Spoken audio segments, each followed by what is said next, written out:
Radhe Radhe friends. ओम नमो भगवते वासुदेवाय नमः। पौष पूर्णिमा व्रत कथा इस प्रकार है। श्री कृष्ण जी एक दिन अपनी माता से कहने लगे कि इस भूमंडल पर एक अत्यंत प्रसिद्ध राजा चंद्रहास से पालित अनेक प्रकार के रत्नों से परिपूर्ण कातिका नाम की एक नगरी थी। वहां पर धनेश्वर नाम का एक ब्राह्मण था और उसकी स्त्री अति सुशीला रूपवती थी। दोनों ही उस नगरी में बड़े प्रेम के साथ रहते थे। घर में धन धान आदि की कमी नहीं थी। उनको एक बड़ा दुख था कि उनके कोई संतान नहीं थी। इस दुख से वह अत्यंत दुखी रहते थे। एक समय एक बड़ा तपस्वी योगी उस नगरी में आया। वह योगी उस ब्राह्मण के घर को छोड़कर अन्य सब घरों से भिक्षा लाकर भोजन किया करता था। रूपवती से वह भिक्षा नहीं लिया करता था। उस योगी ने एक दिन रूपवती से भिक्षा ना लेकर किसी अन्य घर से भिक्षा लेकर गंगा किनारे जाकर भिक्षान को प्रेम पूर्वक खा रहा था कि धनेश्वर ने योगी का यह सब कार्य किसी प्रकार से देख लिया। अपनी भिक्षा के अनादर से दुखी होकर धनेश्वर योगी से बोला, महात्मन, आप सब घरों से भिक्षा लेते हैं परंतु मेरे घर की भिक्षा कभी नहीं लेते हैं, इसका कारण क्या है? योगी ने कहा कि निसंतान के घर से भीख पतितों के अन्न के तुल्य होती है और जो पतितों का अन्न खाता है वह भी पतित हो जाता है। चूंकि तुम निसंतान हो अतः पतित हो जाने के भय से मैं तुम्हारे घर की भिक्षा नहीं लेता हूँ। धनेश्वर यह बात सुनकर अपने मन में बहुत दुखी हुआ और हाथ जोड़कर योगी के पैरों पर गिर पड़ा तथा आर्तभाव से कहने लगा, हे महाराज, यदि ऐसा है तो आप मुझको पुत्र प्राप्ति का उपाय बताइए। आप सर्वज्ञ हैं, मुझ पर अवश्य ही यह कृपा कीजिए। धन की मेरे घर में कोई कमी नहीं है परंतु मैं पुत्र न होने के कारण अत्यंत दुखी हूँ। आप मेरे इस दुख का हरण करें, आप सामर्थ्यवान हैं। यह सुनकर योगी कहने लगे, हे ब्राह्मण, तुम चंडी की आराधना करो। घर आकर उसने अपनी स्त्री से सब वृत्तांत कहा और स्वयं तप के निमित्त वन में चला गया। वन में जाकर उसने चंडी की उपासना की और उपवास किया। चंडी ने 16वें दिन उसको प्रसन्न होकर दर्शन दिया और कहा, हे धनेश्वर, जा तेरे पुत्र होगा परंतु वह 16 वर्ष की आयु में ही मृत्यु को प्राप्त हो जाएगा। यदि तुम दोनों स्त्री पुरुष 32 पूर्णमासियों का व्रत विधि पूर्वक करोगे तो वह दीर्घायु होगा। जितनी तुम्हारी सामर्थ्य हो आटे के दिए बनाकर शिव जी का पूजन करना, परंतु पूर्णमासी को 32 हो जाने चाहिए। प्रातःकाल होने पर इस स्थान के समीप ही तुम्हें एक आम का वृक्ष दिखाई देगा। उस पर तुम चढ़कर एक फल तोड़कर शीघ्र अपने घर ले जाना। अपनी स्त्री से सब वृत्तांत कहना। ऋतु स्नान के पश्चात वह स्वच्छ होकर श्री शंकर जी का ध्यान करके उस फल को खा लेगी। तब शंकर भगवान की कृपा से उनको गर्भ हो जाएगा। जब ब्राह्मण प्रातःकाल उठा तो उसने उस स्थान के पास ही एक आम का वृक्ष देखा जिस पर एक अत्यंत सुंदर आम का फल लगा हुआ था। उस ब्राह्मण ने उस आम के वृक्ष पर चढ़कर उस फल को तोड़ने का प्रयत्न किया परंतु वृक्ष पर कई बार प्रयत्न करने पर भी वह चढ़ न पाया। तब तो उस ब्राह्मण को बहुत चिंता हुई और विघ्न विनाशक श्री गणेश जी की वंदना करने लगा।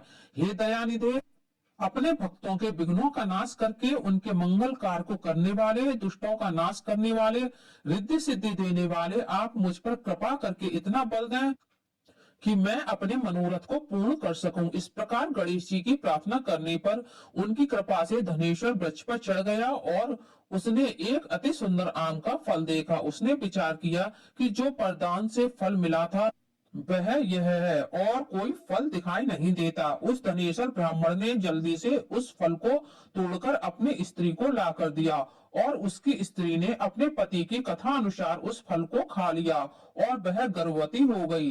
देवी जी की असीम कृपा से उसे एक अत्यंत सुंदर पुत्र उत्पन्न हुआ जिसका नाम उन्होंने देवीदास रखा। माता पिता के हर्ष और शोक के साथ वह बालक शुक्ल पक्ष के चंद्रमा की भांति अपने पिता के घर में पढ़ने लगा। भवानी की कृपा से वह बालक बहुत ही सुंदर, सुशील और विद्या पढ़ने में बहुत ही निपुण हो गया। दुर्गा जी की आज्ञानुसार उसकी माता ने 32 पूर्णमासी का व्रत प्रारंभ कर दिया था, जिससे उसका पुत्र बड़ी आयु वाला हो जाए। 16वां वर्ष लगते ही देवीदास के माता पिता को बड़ी चिंता हो गई कि कहीं उनके पुत्र की इस वर्ष में मृत्यु ना हो जाए। इसलिए उन्होंने अपने मन में विचार किया कि यदि यह दुर्घटना उनके सामने हो गई तो वे कैसे सहन कर सकेंगे। अस्तु उन्होंने देवीदास के मामा को बुलाया और कहा कि हमारी इच्छा है कि देवीदास 1 वर्ष तक काशी में जाकर विद्याध्ययन करे और उसको अकेला भी नहीं छोड़ना चाहिए। इसलिए साथ ही तुम चले जाओ और 1 वर्ष के पश्चात इसको वापस लौटा लाना।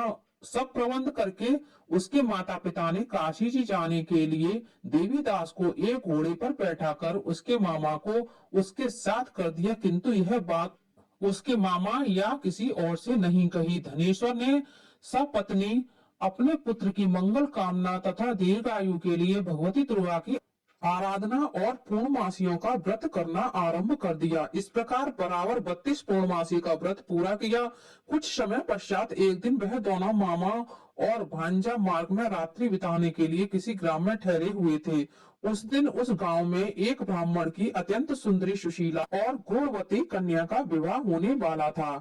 जिस धर्मशाला के अंदर वर और उसकी बारात ठहरी हुई थी, उसी धर्मशाला में देवीदास और उसके मामा भी ठहरे हुए थे।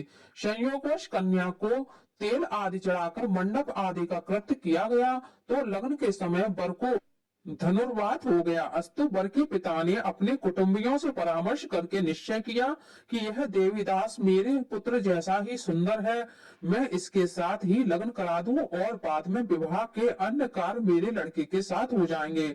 ऐसा सोचकर देवीदास के मामा से जाकर बोला कि तुम थोड़ी देर के लिए अपने भांजे को हमें दे दो, जिससे विवाह के लग्न के सब कार्य सुचारू रूप से हो सके। तब उसका मामा कहने लगा कि जो कुछ भी मधुपर्क आदि कन्यादान के समय वर को मिले वह सब हमें दे दिया जाए, तो मेरा भांजा इस बारात का दूल्हा बन जाएगा। यह बात वर के पिता ने भी स्वीकार कर लेने पर उसने अपना भांजा वर बनने को भेज दिया और उसके साथ सब विवाह कार्य रात्रि में विधि पूर्वक संपन्न हो गया। पत्नी के साथ वह भोजन न कर सका और अपने मन में सोचने लगा कि ना जाने यह किसकी स्त्री होगी।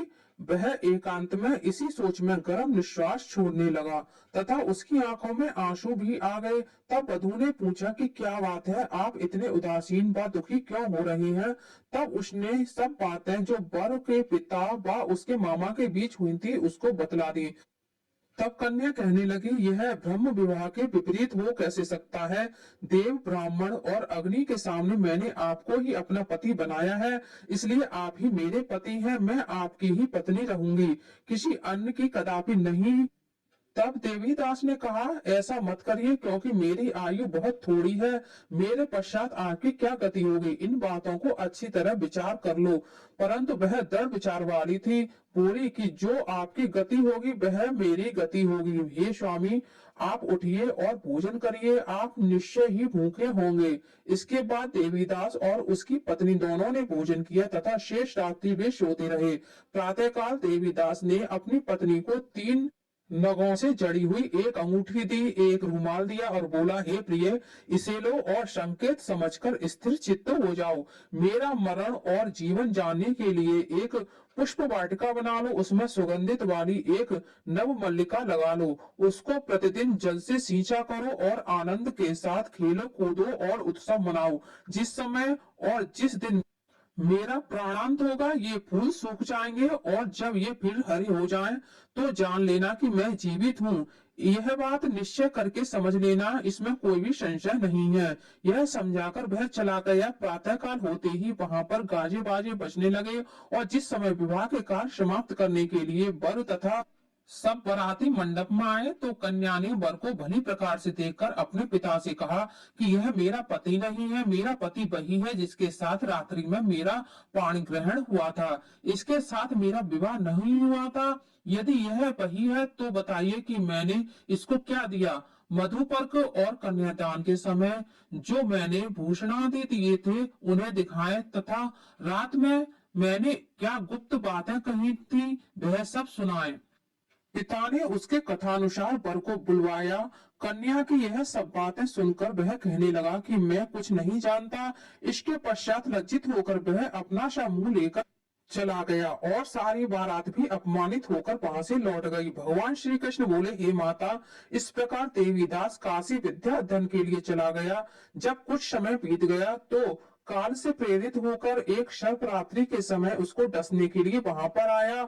उस बिस्तर के प्रभाव से उसके शयन का स्थान चारों ओर से विष की ज्वाला से विषैला हो गया, परंतु व्रत राज के प्रभाव से उसको काटने ना पाया, क्योंकि पहले ही उसकी माता ने 32 पूर्णिमा का व्रत कर रखा था। इसके बाद मध्याह्न के समय स्वयं काल वहां पर आया और उसके शरीर से उसके प्राणों को निकालने का प्रयत्न करने लगा, जिससे वह मूर्छित होकर पृथ्वी पर गिर पड़ा। भगवान की कृपा से उसी समय पार्वती जी के साथ श्री शंकर जी भी वहां पर आ गए।